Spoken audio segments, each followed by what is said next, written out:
నమస్కారం. తెలంగాణ ప్రజలకు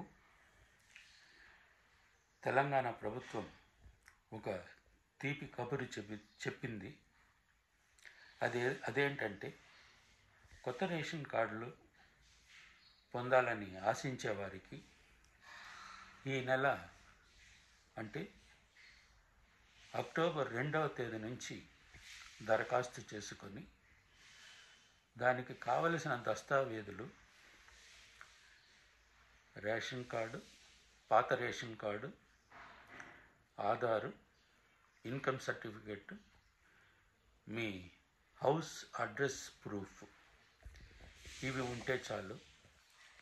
అయితే ఈసారి తెలంగాణ ప్రభుత్వం కొత్తగా ఏమి ప్రవేశపెట్టిందంటే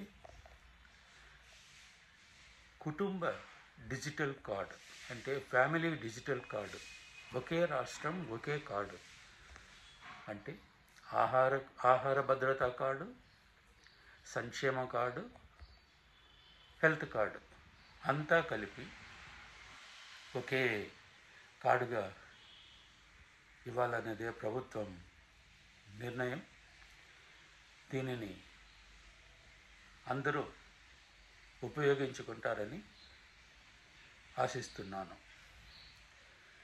ఇంకేం, అక్టోబర్ 2వ తేదీ నుంచి కొత్త రేషన్ కార్డులకు దరఖాస్తు